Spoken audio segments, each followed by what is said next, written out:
Esta manhã quero descrever duas lições importantes que aprendi. A primeira lição enfoca as bênçãos que as pessoas e as famílias recebem ao obedecerem fielmente a esse mandamento. A segunda lição salienta a importância do dízimo no crescimento da Igreja de Jesus Cristo dos Santos dos últimos dias no mundo inteiro. Oro para que o Espírito Santo confirme a cada um de nós a veracidade dos princípios que vou abordar. Lição 1. Bênçãos significativas, porém sutis. A mãe de minha esposa é uma mulher fiel e uma dona de casa inspirada. Desde os primeiros dias de seu casamento, ela manteve cuidadosamente os registros financeiros da família. Por décadas, ela tem contabilizado conscienciosamente a renda e as despesas da família, usando livros de registro muito simples. As informações que ela coletou ao longo dos anos são muito abrangentes e úteis. Quando Sister Bednar era uma mulher jovem, a mãe dela usou os dados dos livros de registro para salientar princípios básicos de viver previdente e prudente no gerenciamento doméstico. Um dia, ao examinarem juntas várias categorias de despesas, a mãe dela notou um padrão interessante. As despesas com consultas médicas e remédios para a família estavam bem abaixo do que era esperado. Ela relacionou essa descoberta com o Evangelho de Jesus Cristo e explicou à filha uma poderosa verdade. Quando vivemos a lei do dízimo, com frequência recebemos bênçãos significativas, porém sutis, que nem sempre são esperadas e que facilmente passam despercebidas. A família não havia recebido nenhum aumento súbito ou evidente na renda familiar. Em vez disso, o amoroso Pai Celestial tinha concedido uma bênção simples, de modo aparentemente comum. Minha mulher nunca se esqueceu daquela importante lição que aprendeu de sua mãe sobre a ajuda que recebemos por meio das janelas do céu, conforme prometido por Malaquias no Velho Testamento. Com frequência, ao ensinar sobre a lei do dízimo, enfatizamos as bênçãos temporais imediatas, dramáticas e facilmente reconhecíveis que recebemos. E, sem dúvida, essas bênçãos acontecem. Mas algumas das diversas bênçãos que recebemos quando somos obedientes a esse mandamento são significativas, porém sutis. Essas bênçãos somente podem ser discernidas se estivermos espiritualmente atentos e formos observadores. A imagem das janelas do céu usada por Malaquias é muito instrutiva. As janelas permitem que a luz natural entre em um edifício. De igual modo, a iluminação e a visão espirituais são derramadas através das janelas do céu para a nossa vida quando honramos a lei do dízimo. Por exemplo, uma bênção sutil, porém significativa, que recebemos é o dom espiritual da gratidão, que nos permite valorizar o que temos de modo a restringir o desejo daquilo que queremos. Uma pessoa grata é rica em contentamento. Uma pessoa ingrata sofre na pobreza de um descontentamento sem fim. Podemos precisar de ajuda e orar para encontrar um emprego adequado. Os olhos e ouvidos da fé são necessários, porém, para reconhecermos o dom espiritual do discernimento aumentado que nos permite identificar oportunidades de emprego que muitas pessoas podem deixar passar despercebidas, ou a fé de maior determinação pessoal para buscar um cargo mais arduamente e por mais tempo do que outras pessoas estariam capazes ou dispostas a fazer. Podemos esperar uma oferta de emprego, mas a bênção que recebemos pelas janelas do céu pode nos dar maior capacidade de agir e de mudar nossas próprias circunstâncias, em vez de esperar que elas sejam mudadas por outra pessoa ou outra coisa. É adequado desejar e trabalhar a fim de receber um aumento de salário no emprego para prover melhor sustento para as necessidades da vida. Os olhos e os ouvidos da fé são necessários, porém, para notarmos em nós uma maior capacidade espiritual e temporal de fazer mais com menos. Uma habilidade mais eficaz de priorizar e simplificar. e uma capacidade maior de cuidar melhor das posses materiais que já adquirimos. Podemos querer e esperar um salário maior, mas a bênção que recebemos através das janelas do céu pode ser a de uma maior capacidade de mudar nossas próprias circunstâncias, em vez de esperar que elas sejam alteradas por outra pessoa ou por outras coisas. Os jovens guerreiros do livro de Mórmon oraram sinceramente para que Deus os fortalecesse e os livrasse das mãos de seus inimigos. É interessante notar que a resposta a essas orações não produziu armas adicionais nem maior número de tropas. Em vez disso, Deus concedeu àqueles fiéis guerreiros a certeza de que Ele os livraria, paz na alma e grande fé e esperança em sua libertação nele. Assim, os filhos de Elamã adquiriram coragem e a firme determinação de conquistar, e seguiram adiante com toda a sua força contra os lamanitas. A certeza, a paz, a fé e a esperança inicialmente podem não parecer bênçãos que guerreiros possam desejar em uma batalha, mas elas são precisamente as bênçãos que aqueles valorosos jovens precisavam para prosseguir com firmeza e prevalecer física e espiritualmente. Às vezes pedimos a Deus que nos dê sucesso, e Ele nos dá disposição física e mental. Podemos suplicar por prosperidade e receber maior visão e paciência, ou pedir crescimento e ser abençoados com o dom da graça. Ele pode nos conceder a convicção e a confiança ao nos esforçarmos para atingir metas dignas. E quando suplicamos alívio de dificuldades físicas, mentais e espirituais, Ele pode aumentar nossa determinação e força de vontade.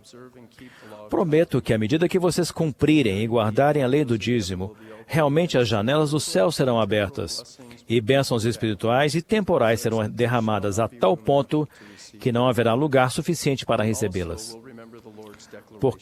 Podemos também nos lembrar da declaração do Senhor, porque os meus pensamentos não são os vossos pensamentos, nem os vossos caminhos, os meus caminhos, disse o Senhor. Porque assim como os céus são mais altos do que a terra, assim são os meus caminhos mais altos do que os vossos caminhos, e os meus pensamentos mais altos do que os vossos pensamentos.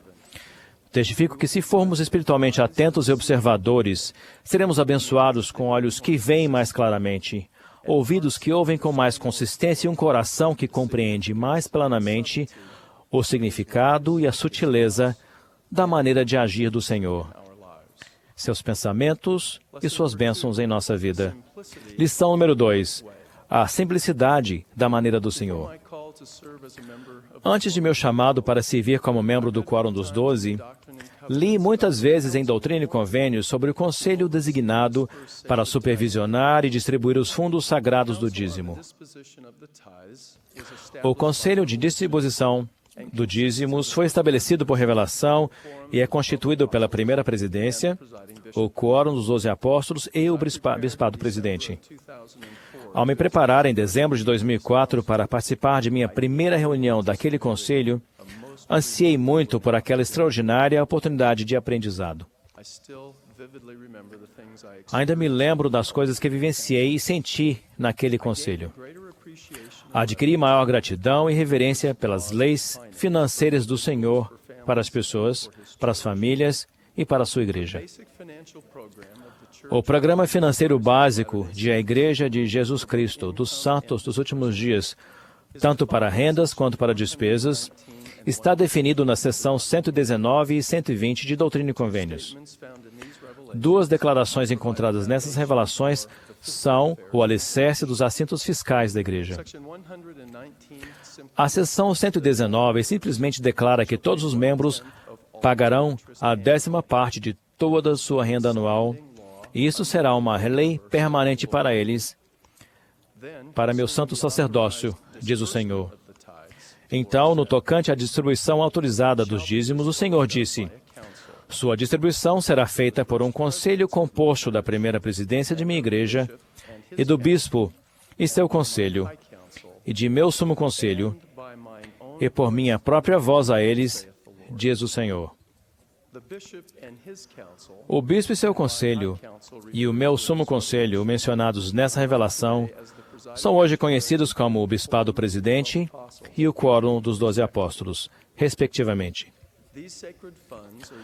Esses fundos sagrados são usados nesta igreja, que cresce rapidamente para abençoar as pessoas e as famílias, por meio da construção e manutenção de templos e casas de oração, do financiamento do trabalho missionário, da publicação de escrituras, do patrocínio da pesquisa de história da família, do financiamento de escolas e da educação religiosa e do cumprimento de outros propósitos da igreja, conforme a direção dos servos ordenados pelo Senhor. Maravilho-me com a clareza e a brevidade dessas duas revelações em comparação às diretrizes e aos procedimentos financeiros complicados usados em tantas organizações e governos do mundo.